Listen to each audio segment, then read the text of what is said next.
Hey, what's up, everybody? This is Victor, aka Vic Wheezy. It's been a while since I've done any YouTube videos. Just been very busy working 12-hour days, coaching and teaching. But I want to go over some things. I finally firmly understand the game a lot better than I did even 2 seasons ago. And I think I play a lot tighter and more concise with allies. And generally speaking, with Axis, I play a lot heavier air, as you can see from this board right here. I've got a total of 7 bombers and um, 8 fighters, and that's basically how Johnny plays and Commander CD play, and there are tip top, some of the best Axis players in the world, if not the best. Also, my duos partner Percy Haddock, don't even know his. He was number 1 Axis 3 seasons ago, somewhere around there, 3 or 4 seasons ago, and I've learned a lot from him. I used to think about maybe buying a sub for Germany, but air is definitely the way to go. In this general setting, German players or Axis players typically go up to 7, maybe 8 fighters and bombers. Usually it's your 5 original fighters, and then a bomber to start, and then either a bomber or fighter, and maybe another fighter or bomber sprinkled in. So 7, I feel like, is a pretty good number. You could go to 8. Anything past that, you run the risk of getting overrun in France because you have a low unit count. So I find 7 is a really good balance. You could even argue for 6, but sometimes 6 is a little weak. So anyways, my game plan has changed for Axis, and in a moment I'm going to kind of go through this as a series and show you general big picture play round by round of what each power should do. But starting here in no particular order with UK. UK, one of the biggest things that UK should be doing is really bombing the shit out of Berlin, just SBRing as much as possible, trading. You could have 4 transports if your opponent is not top tier and is throwing away units here and there. But I think 4 transports is a mistake as long as you got India.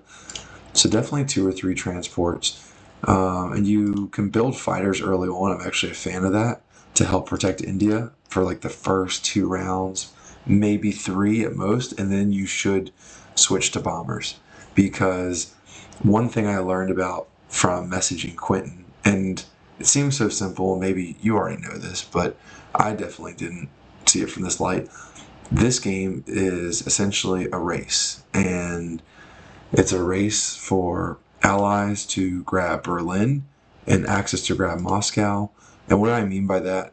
Like, why was I so confused? Because I thought, as allies, if I owned a lot of the territories and kept my income high, I could just keep buying fighters forever and like indefinitely hold out Axis and slowly chip away at what they're doing, and just win by being a stick in the mud, essentially. But you have to be aggressive. You cannot sit back. So if you're playing each power optimally, Russia is actually going to trade a little less than Japan than what I've been used to doing. I've been pretty aggressive as allies, and that hasn't been optimal. And I think in the comments of YouTube comments, a couple people have mentioned that before. Like, don't you want to, it's great when you can trade with UK, and that is so true. So UK goes bomber heavy after the first couple rounds. That's pretty much big picture of what UK does.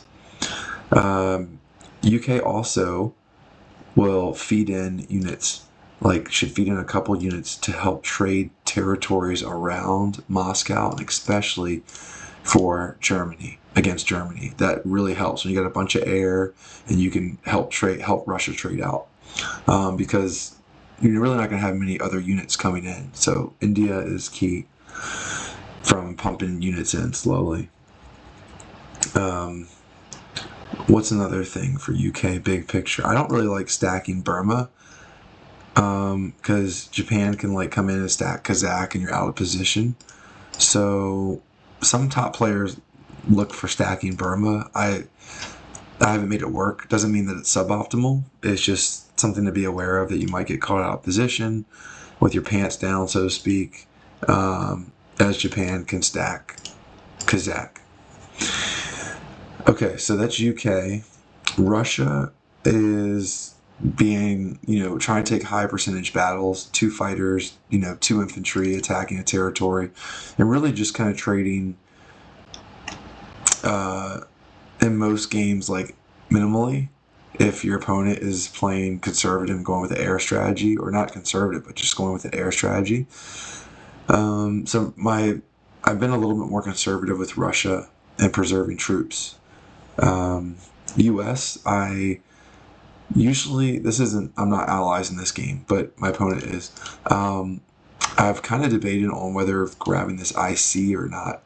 If there's a bunch of air in Karelia or something, I might need it, but I almost prefer to have more transports, and that gives me like more ability to hit France and a couple more transports, but that's kind of 50-50. US, I like to just get up to a lot of transports, go through the Med if I can. If I can't go through the Med, or I'm not able to trade too well, I might buy a bomber return in conjunction with UK's bombers to really accelerate the downfall of Berlin. Germany, as I said earlier, going with 7 fighters and then pretty much infantry from there. I don't really do tank rushes much either. I think that there's just as a viable strategy, if you're really behind, to use a battleship to clear C-Zone 17 and then use your transport to attack C-Zone 2 and then mini stack it with infantry and tanks, and then have Russia counter with some units and just do some big trades early on, as opposed to going all in on tanks. But tanks definitely can be a very, very effective strategy, as Marius shows us, especially when there's a weak West Russia with Germany, or with Russia, excuse me. And then last but not least, Japan. So as I said, it's going in no particular order.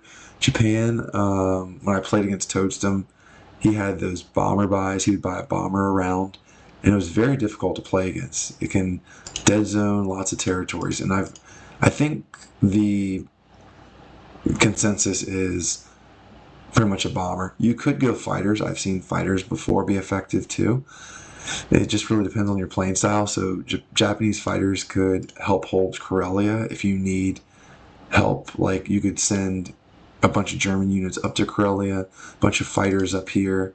When I played Commander CD, he whooped me when I was playing allies, and he would buy essentially 2 fighters a turn for Japan, kind of like Il Principino back in the day, and he would hold Karelia, and he just slowly, ever so slowly, took territories around Russia and efficiently traded while just being a plug for Karelia.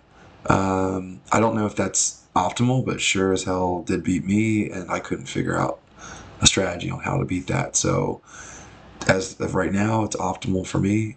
You could also use bombers instead of fighters in SBR in Moscow. One thing I do like, and this is a disagreement among top Axis players, but Toadstem did this, is accumulate a bunch of bombers, and then the moment you fall behind, then you can SBR Moscow, but use those bombers to really efficiently trade and to project threat. I don't really like to send them in and have the potential of them getting shot down, so I like to hold on to them as long as I can, and then if I start falling behind, I should have about 5 to 8 bombers by then. I can SBR Moscow, and they can lose income rather quickly. So that's everything in a nutshell. I'm coming up on the 10-minute mark, so not too bad. But in summary, before I start this series, my allies play is tighter with money, a little bit more transports with US, more bombers with UK, just playing faster, and a little more conservative with Russia. And then Axis play, I go air heavy. So Germany goes up to 7 fighters or 7 air seven air early on, and then it's pretty much infantry and artillery from there. While Japan usually goes, 4 transports, and then a factory in Manchuria, and I don't bother building a factory anywhere else for the most part. There is a time you might build in Kwangtung, but for the most part, I use the extra IPCs to buy bombers. And I do go for Australia and the islands pretty much in all my games, just unless there's a fleet or something that allies really invest in to prevent me from doing that. So yeah, a lot air heavier. Anyways, that is the kind of meat and potatoes big picture of everything. And now I'm going to go round by round, low luck, and explain moves. And I don't know how long the series will be. It could be, I might just go into 5 rounds. I might go 10. My goal is at least 10 rounds for each faction. But I could go more, could go less. So just kind of be ready for that. All right. So without further ado, this is, let's switch it up and go to a low luck game that I'll create versus myself.